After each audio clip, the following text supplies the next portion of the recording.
had had enough.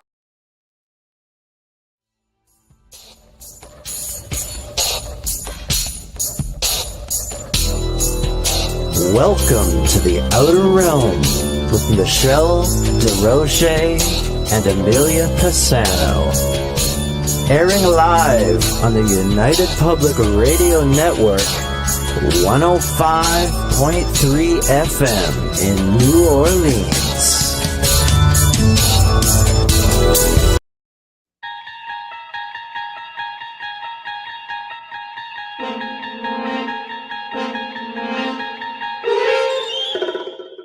You're listening to UFO Undercover with your host, Joe Montaldo, right here on the Paranormal Radio Network.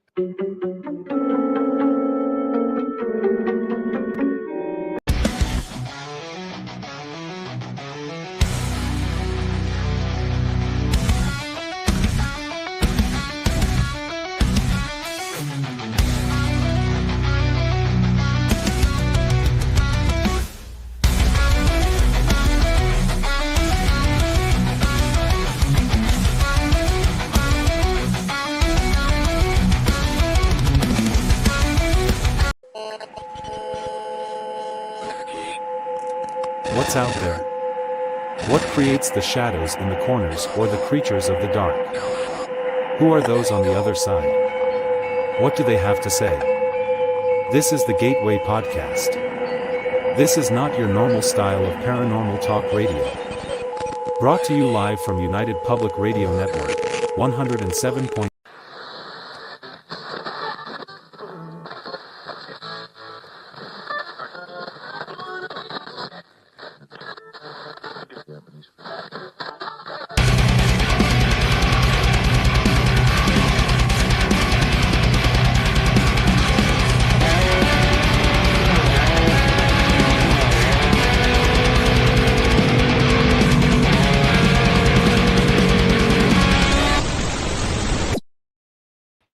Hey, good evening, everybody, and welcome to the Tuesday night edition of Into the Night with me, your host, Sean Kelly. Kurt, how are you, sir? I hope that storm went through your place and everything was okay. And am I having a good day, brother? I sure am. I'm having a good day. Yes. To be honest with, before I get on, I need to thank UPRN Talk Radio 105.3 Mississippi, 107.7 New Orleans for allowing me to give you the show tonight. Hey, Holly, good to see you. Oh, you're watching in the dark. Hey, Mark, the storm cut off your electric. I am so sorry to hear that. Zendo, good to see you. Everything is great, Zendo. Good to see you. But you know what, guys? We almost didn't have a show tonight. And, you know, Holly lives pretty close to where I'm at. And so does Kurt. And this major storm about 5:30 came through p.m. And we had, 85 mile per hour winds. Okay. I mean, the trees were bending. The wind was crazy. And our lights went out like 2 or 3 times. Our electricity did. But for some reason, and it's kind of crazy, every other street around me, their power's gone. Yeah, no lie. Their power's gone, except my street. So I look at it like that was a sign, okay, that the show must go on tonight. I pray nobody got hurt. I mean, them winds are really brutal. My neighbor's siding came off the side of their house, and it was kind of scary there for a minute because it's like that metal type of stuff that could probably hurt you or cut you pretty good. So we had the fire department down. They came and they took the stuff off. It was just crazy. But I tell you, I live near a park, and there are a lot of trees in this park. So I asked the fireman, I said, well, how many trees went down? Well, they closed the park off. And he said most of them. That's how bad. And we had some huge trees down there at this park. But you know who I feel bad for? The squirrels. Yes, the squirrels. Because they really don't have no place to go. They're like homeless. Holly says it blew the roof off her friend's daughter's deck. Wow. It's just crazy. It was crazy. But the poor squirrels, man. I'm telling you. They have no more trees, really. I mean, they can't all congregate into one tree. There'd be a lot of squirrels duking it out for, prime real estate there. So who knows what's going to happen? Not too many sirens going on, but I tell you what, tomorrow there'll probably be all kinds of stories of what happened. Um, and it was crazy. It was like about an hour. No, not even an hour. It was only like about 15 minutes. Kurt says, we're good, buddy. Really appreciate the heads up. Just waiting for our power to come back on. But yes, I'm worried about the outside animals that have to up and move everything they had. Hey, Heidi, welcome. Good to see you. Um, yeah, Heidi saw was recapping that we had a major storm come through, and and down Dormont Park, uh, most of the trees were uprooted, and we were talking how the squirrels are going to be homeless tonight, you know. And you got to feel for the little guys, you know what I mean?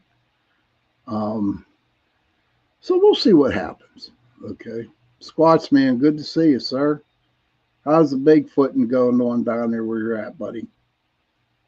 Um, Next month I'm going to have a series on Bigfoot, and some a little bit about cryptids and what goes on in the woods, you know, because I was reading a couple interesting stories. Uh, Heidi says, "Oh no, yikes! I do feel for all the nature. Sending much love to all." Well, thank you, Heidi. I'm sure that they're kind of feeling that love, you know. Um, we laid out some nuts for them on our driveway. You know what I mean?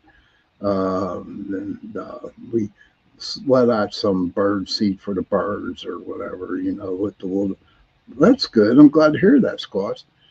But we take care of the animals from the park. You know what I mean? The squirrels, the chipmunks, even the possum we have around here, and so we'll see what happens. It was. I'll be honest with you. It was kind of scary, but tonight is an open discussion night. Okay, it's open discussion, and we can talk about everything and anything. So the floor's open, everybody. Heidi says that she lived in Chicago and Kansas misery growing up and never been in nothing devastating but plenty of close calls. You're lucky, my friend. You're lucky. But to all the people out there who do not have power in the city of Pittsburgh or surrounding areas, or the state, as a matter of fact, because that storm's going right through the state, please be safe. You know, make sure you have plenty of batteries for your flashlights and you got generators going to give you some type of light or something like that. But please be safe. My prayers are with you all. And so tonight, like I said, is open discussion night. And if anybody has anything that they want to talk about, feel free. Because to be honest with you all, most of my open discussions, something just pops up in my head and I just start talking about it. But I'd like to hear from my people in the chat room. I'd like to hear what they want to talk about, you know? And Heidi says she's always and always be prepared. True. So I'm sure there's something going on out there in chat land right here, right now. And if somebody wants to bring something up, a topic or whatever, we can talk about it. But before, don't know if you see the live video I did going to find many. Found a print on my group. Cool. I didn't see the live video, Mr. Squatchman. I'm sorry about that. Maybe I'll take a look at it later on tonight. But Squats, like I was saying, I think starting in May, we're going to do some series on Bigfoots. Yeah. And Sasquatch hunting and whatever, something, whatever has to deal with the woods and Bigfoot and cryptids and stuff like that. Because I don't know, it's really, really crazy. Have you guys noticed that my shows have been talking about the woods, the forest, the trees, plants, animals? I don't know. Maybe I'm supposed to talk about them. Maybe Mother Nature is like saying, "Oh, I will, Squats. Don't worry, brother." And it's like I wonder if Mother Nature is trying to tell me something, to talk all about this. You know, maybe she is, maybe she isn't.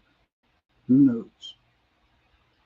But it just seems that recently I have just been fascinating with all the creatures out there in the woods. And even in the woods in the city limits, because there are some places where I live that you can go and be in an area where you are surrounded with a lot of trees, animals, creeks, everything. And then you just go maybe a half a mile out and you're back into, like, I don't want to say the city limits, but you're in where there's a lot of cars and stuff like that. I know where I meditated when I first started my meditation out in South Park. I used to go out there because it was close to where I lived, and I would go out on a weekend, like a Saturday night around dusk, okay, and I'd go to my favorite place where I used to go meditate. And maybe I've told this story before, maybe I haven't, but I'm going to share it with you anyway, okay. But I remember taking my son out to this park. And what was cool about this park was they actually had a family of buffalo. Seriously, buffaloes out there. And they were gated in, they were fenced in. And I remember one time I took my son out and I seen all these people standing up by the buffalo pen where these buffaloes were located.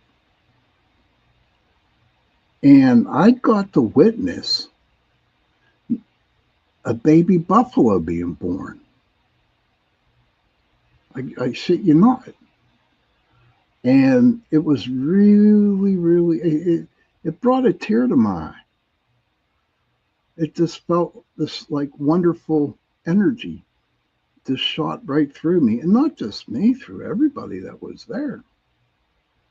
Because at the time when this happened, I was really into the Lakota Sioux medicine. I was into the Lakota Sioux religion, meditations. And they talk about like buffalo calf woman. And when this buffalo baby came out, it was white. And I'm thinking to myself, wait a minute. How come I'm out here? I came out with my son on a Sunday afternoon, and go up to see the buffaloes. And then there's a white buffalo calf being born. I'm not going to come out and say it's coincidences because I don't believe in coincidences. I believe that everything is meant to happen. Gary says Fiore's Pizza's roof blew off today in the storm. Holy crap. Seriously, Gary? Down there on West Liberty Avenue. Oh my gosh. Best pizza in town, ladies and gentlemen. Best pizza in town. And thanks for telling me that, Gary. Yeah, Gary, it was a pretty bad storm. But I'm out there, like, with the buffaloes and watching this calf being born. And it was really interesting because there was like 3 or 4 females that surrounded the baby. And they were taking care of this baby. There was no fight between mother. Sparky says, I'm on YouTube, but double viewing to help out. Thank you, sir. That's crazy, Gary. It really is. But all the buffalo, with the lady buffaloes, were taking care of this baby buffalo that was just born. And it was such a beautiful sight. It's just like, wow. It just it brought an emotion to me. This was a long time ago. I'd have to say maybe 25 to 28 years ago. Sparky says, don't forget to smash that like button. Please do. Please smash the like button. And if anybody's out there, could you please share this? If anybody's on my YouTube channel, if you can, please share my YouTube channel out there, Pittsburgh Paranormal Society. And just share it to everybody that you know, so I can get more people to view my stuff on YouTube. Holly says, I've seen 3 litters of kittens being born. Oh, wow, Holly. How'd you feel, Holly? How did you feel when you saw 3 litters of kittens being born? I'd like to hear from you. Thank you, Kurt. Kurt says, I can tell my mood change almost instantly as soon as I stopped hearing people in cars and start hearing wildlife streams, seeing all the wilderness. We're not meant to be crammed into cities like most are. True. And Holly says, by watching those 3 litters of kittens, that it was amazing. I bet it was amazing. To make your heart flutter up, make it a little heartwarming, made you feel fuzzy. Because when the Buffalo girls were taking care of the little baby boy, well, I don't know if it was a boy or girl, don't really know, didn't ask. But it just brought on a sense of peace. But I finally, at that time, I was good. Hey, Joe Fox, good to see you, my friend. Be careful, brother. There's a big ass storm headed your way, dude. If it didn't get there already. But at that time, I was having some emotional things going on, and when I saw, like I said, the lady buffaloes taking care of that little buffalo baby, it kind of like brought back the meaning of love.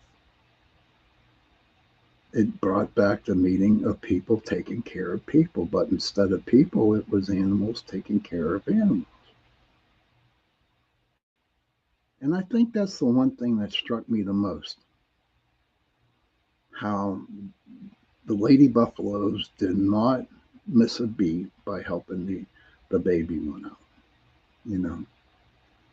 So it goes telling me a little bit more about this park that I go to, okay, where I went and meditated. One time I was in meditation, and I was doing my meditating, and I loved it when I meditated. I meditated every day almost, but when I had the opportunity to go out into the park to meditate, I would jump on it. And so I'm in my spot and I'm meditating.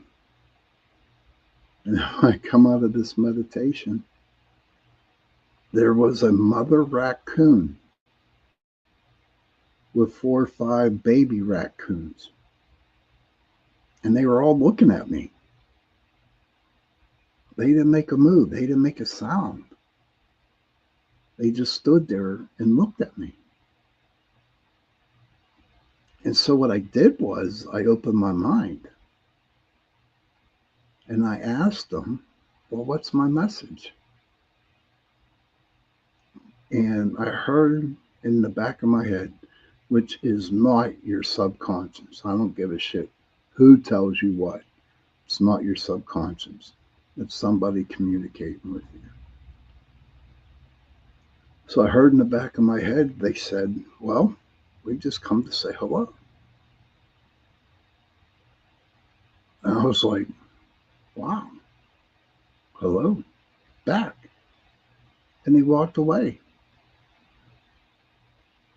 I didn't know how long they were standing there or sitting there looking at me while I was in meditation. I didn't. But when I saw them, I wasn't startled. Again, I felt that warmth inside. I felt the warmth inside of me. And it felt great. It felt really, really good. I have so many stories coming out of this meditation, and they're all true when I would meditate out there. I remember when I would take my son out, we always had to go around his bend, the way we entered the park. We always had to go around this bend. And he was like, I want to say 5 or 6 years old at the time. And he was really big into the animals too. And so I asked him one day, I said, you know what, buddy, why don't you do this? I said, why don't you ask Mother Earth if you could see a deer when we went around the bend? And sure enough, he asked Mother Earth, hey, he said, Mother Earth, can I please see a deer?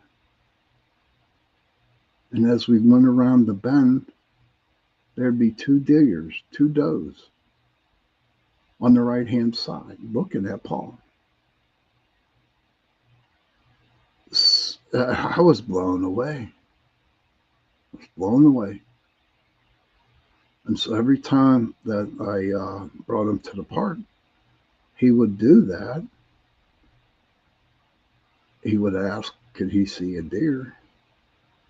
And around the bend they come, and then there they go. There's the deer. It was just like the coolest sight in the world, you know. But back to the raccoon. Okay, I mean, me and the raccoon, we became friends. All right, because it's like the raccoon was like hanging around looking for me. Because every time I showed up, there was a raccoon waiting to say hello. But this time she didn't have her babies. I guess the babies grew up or they were back in wherever they stay at. Cindy Mitch, much love to you, Cindy. Thank you for popping on. And so one day I said, to hell with this. I was at work and I just got paid. And you know what I did? I bought a whole fillet of salmon. A whole fillet of salmon. Well, salmon ain't cheap. Okay. And I went by the little pond where, you know, the raccoons hung out. Okay. And I had it all cut up ready for them in little pieces, you know. I cut it up before I left work. And I threw the salmon all around that little pond. And they all came out and snatched it up. They were eating there. Some of them pulled it back. It was like, and they all looked at me and they're like saying, thank you. But I did it because A, I wanted to do it. B, I always felt love when the raccoons were around. You could just feel the energy coming off of them, you know. Holly says that was nice of you, Sean. Thank you. And at one point in time, ladies and gentlemen, I think I had more animal friends than I had regular friends, to be honest with you. And I didn't mind. Kurt says, that's awesome. I believe you in them. And them did have a connection. They did. And it wasn't just the raccoons, my friend. It was the squirrels. I couldn't let them out. You know, I felt like, oh God, I don't want to say Snow White. I would say some like a hermit, like I was Merlin or something like that, because I would, or an elf or whatever. Because at the time, like I said, I really thought I had more animal friends, and then I did humans. But you know, the moral of the whole thing, the moral of the whole true stories that I just told you, if you respect and treat either humans or animals or whatever, if you treat them with respect and you treat them with love, in return, you'll get it back tenfold. And I believe that. Everyone says threefold.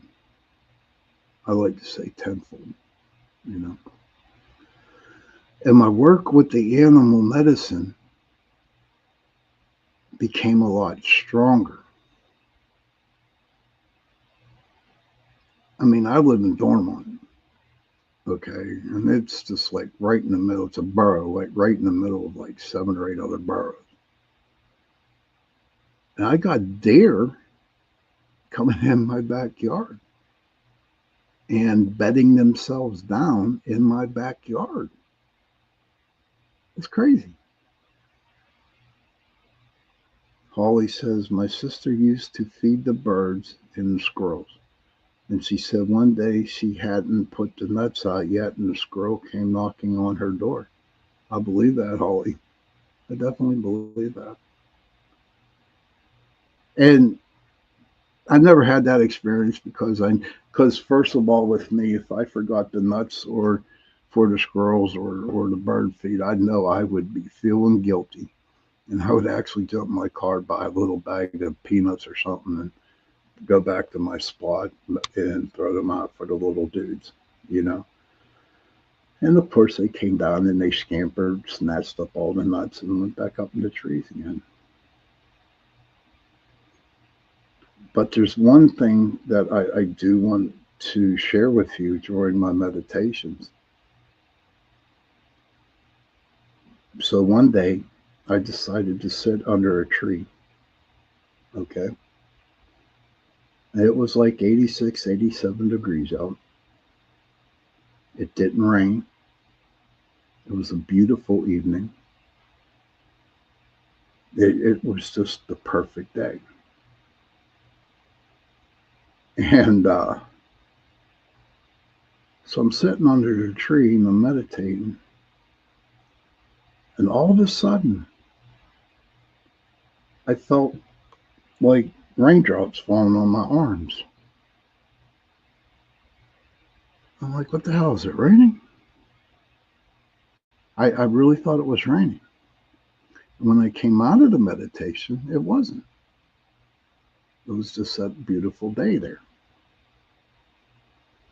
And I'm thinking to myself, well, what the hell's that happened? So I looked up and like a raindrop fell on my head.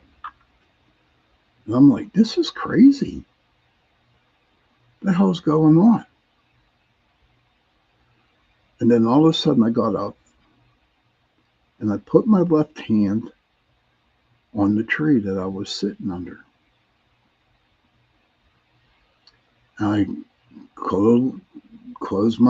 opened up my mind, got rid of everything that was in there,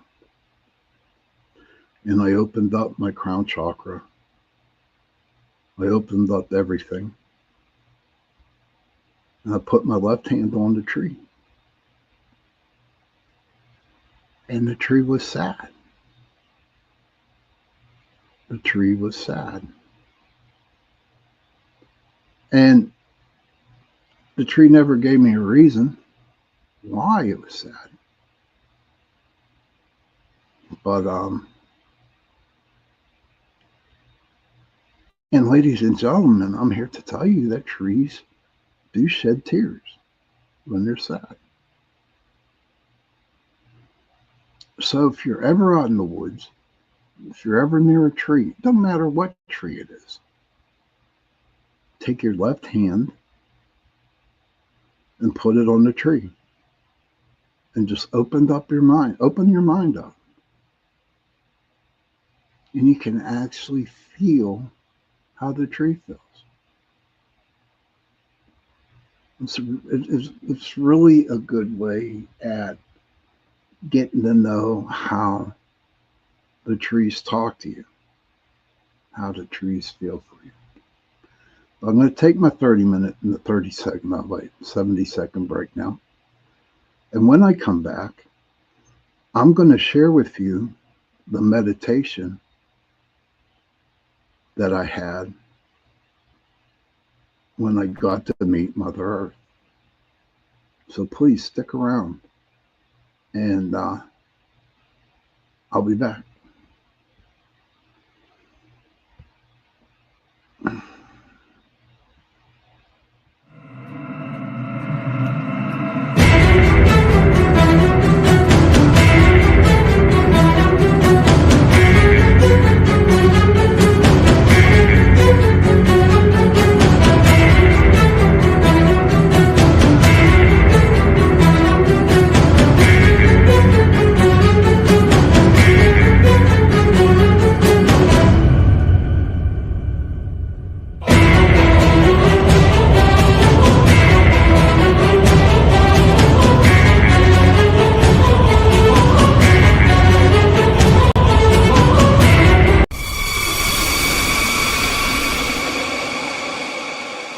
Are you ready to explore the unknown? Dive into the world of the strange, mysterious, and unexplained with Eerie Expeditions magazine. Each issue is packed with spine-tingling tales, cutting-edge paranormal investigations, and exclusive insights into hauntings, cryptids, UFOs, and more. Whether you're a seasoned investigator or just love a good ghost story, Eerie Expeditions magazine has something for you.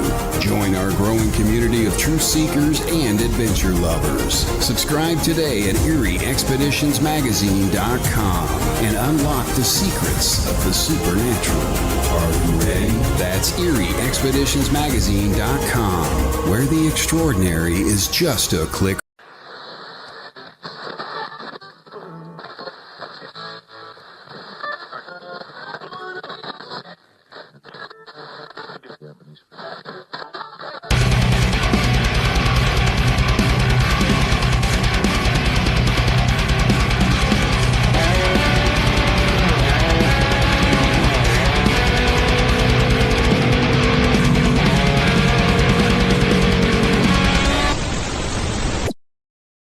Hey everybody, welcome back to Into the Night with me, your host Sean Kelly. A couple of announcements real quick.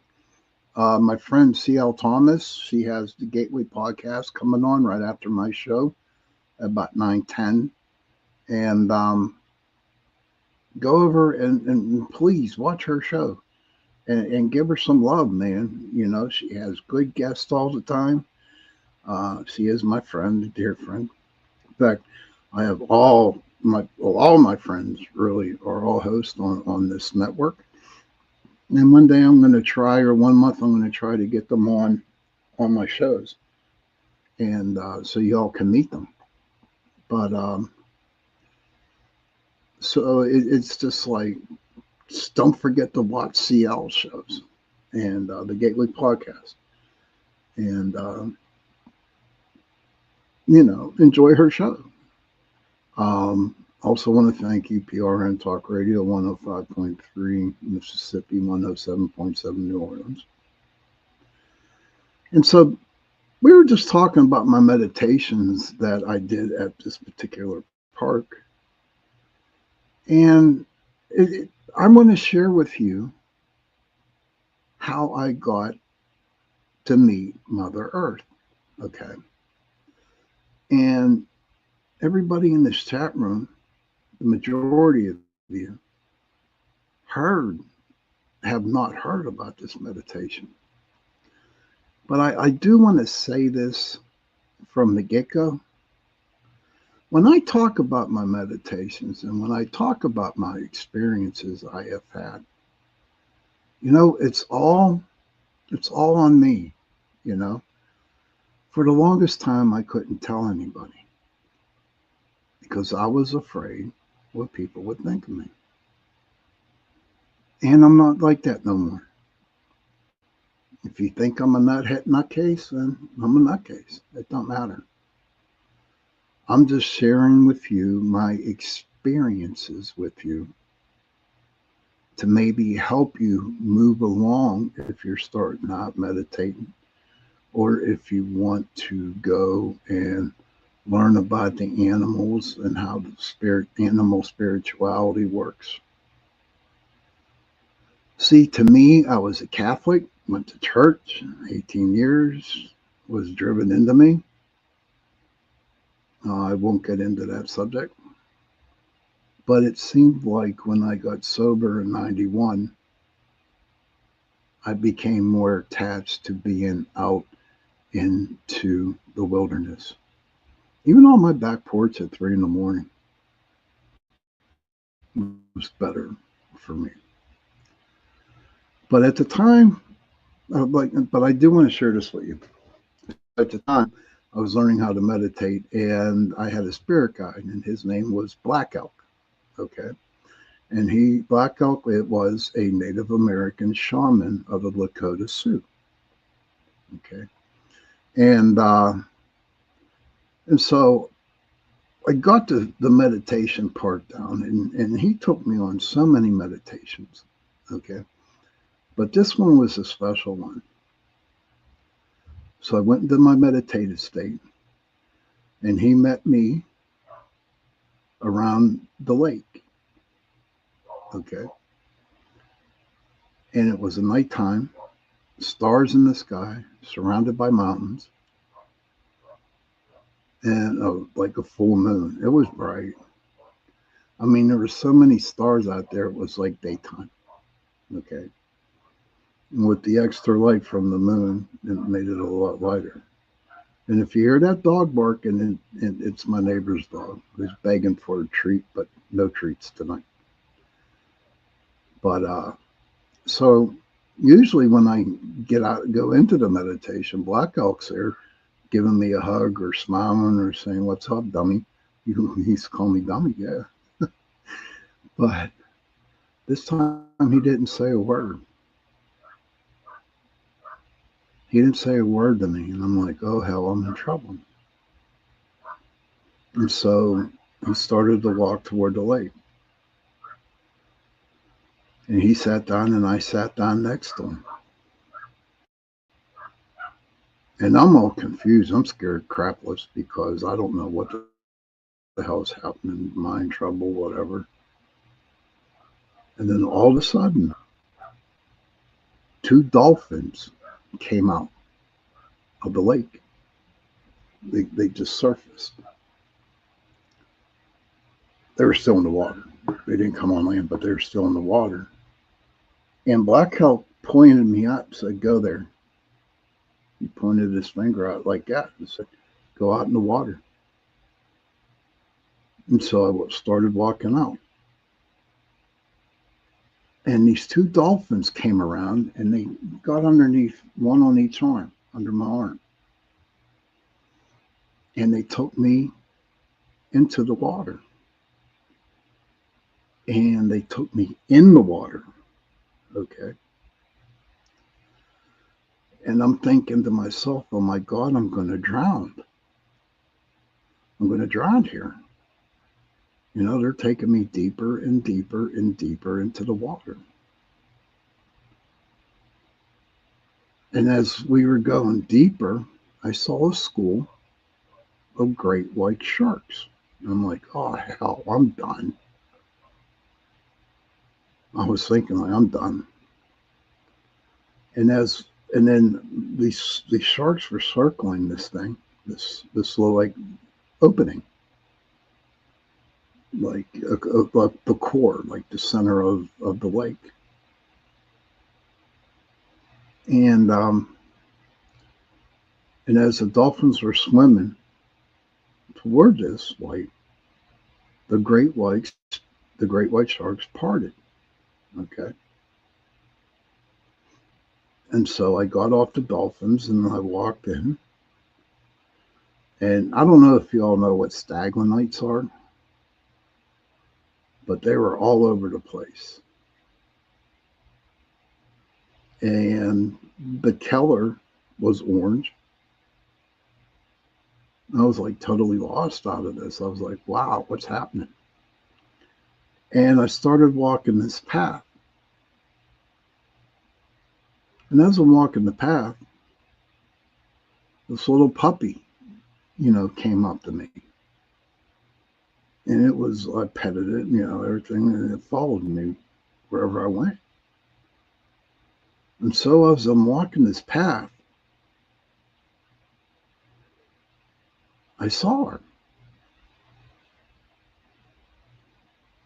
And she asked me to sit down.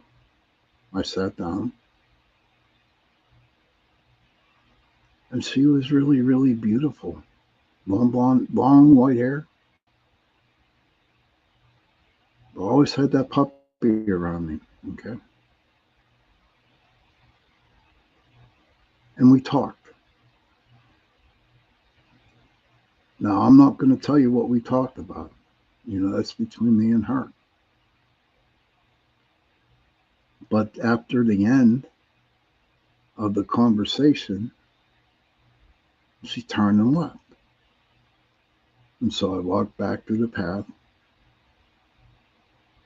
and the dolphins were there waiting for me, along with this puppy. And we went back up to where Black Elk was at. And then I came out of my meditation. And as I found out later on, that puppy was actually a wolf pup. And I named him Lakota. Now, if anybody knows who Lakota is, that's my spirit animal wolf. Wherever I go, he goes. He's big, he's bad, he's angry, and he's ugly. I think he's cute, but but wherever I went, he went. Whenever I go into meditation, he went. Wherever I went. And that's how I got my animal spirit. And it was just like, it was just so mind-boggling. So because I was so young at meditating, I was so young at understanding the Lakota Sioux spirituality. I mean, it's crazy. It was crazy for me. But it was a great feeling. It was a really, really good feeling for me. It gave me that sense to where the spirits knew where I was in the path of my spiritualism. And it kind of like started it off, really. If you really want to know the reason why I started reading, this is because I was lonely, because I was divorced. No, I wasn't divorced at that time, but me and my wife weren't having a good marriage. And I was lonely. So I used it all for the wrong reasons. Hey, Mish, good to see you, honey. And as I was like using it for all the wrong reasons, but as time went on, I started to realize that it was supposed to start my path on to where I'm at today. You know, I started Pittsburgh Paranormal Society in 2006. And all I wanted to do was go ghost hunting because I thought it was fun. I thought it was great. Really did. But as time went on, I started to work with clients. And we really didn't do too many outside investigations, maybe once a month. But most of our investigations were helping people who had ghosts or spirits in their house that was giving them a hard time. And so one day after an investigation, I'm driving on the way home, and it was like a light bulb that went off in my head, like, oh, wow, we're supposed to help people. We're supposed to help people who have houses, who don't understand about ghosts and stuff like that. Not what we saw on TV, going to these different places or just going to a cemetery or the Blue Mist Road, whatever. We were there to help people. That's what Pittsburgh Paranormal Society was all about, was helping people. On the outside, if you look at it, we're a paranormal group. But behind the scenes of that paranormal, Pittsburgh Paranormal, our main job, our real reason why we did it was to help people. Hey, CL, good to see you. Good night. Good luck tonight on your show, buddy. Kurt says, my mind's blown. Thanks for sharing that, Sean. Very interesting. Thank you. CL says, that's not the para world anymore. It's all about fame and money, and that is the truth. I really enjoyed your show last week, CL. It's all about that. Guys, and CL has it right, because he says that's not the para world anymore. It's all about fame and money.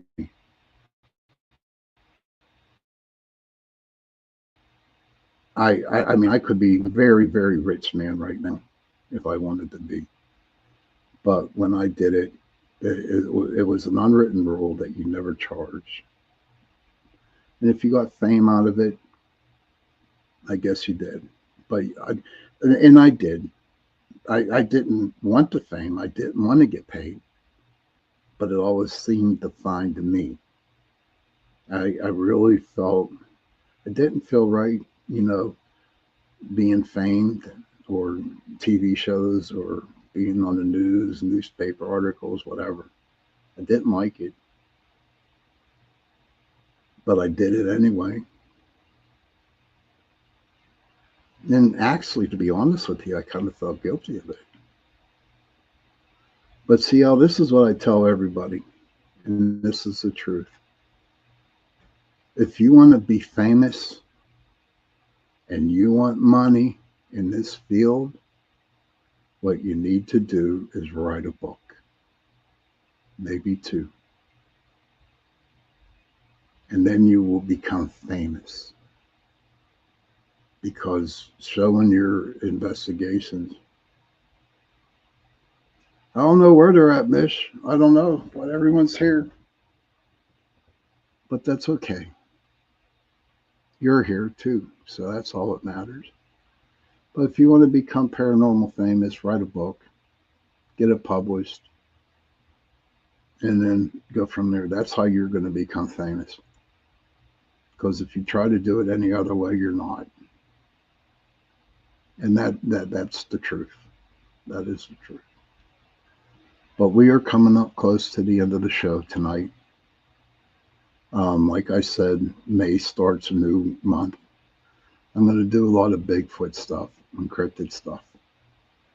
And don't forget, you really seriously need to check out CL CL's podcast, The Gateway podcast, because it's very, very, CL's a good show.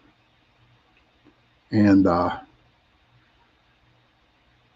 that note, children, if you can, please go to your parents, give them a hug, and tell them that you love them. And parents, please go to your children, give them a hug, and tell them that you love them. And if you have no parents, and if you have no children, find someone and give them a hug and tell them that you love them. Because those 3 words, I love you, go a very long way. Thank you, everybody, for being here tonight. And I will see you this Sunday coming up. Happy hunting.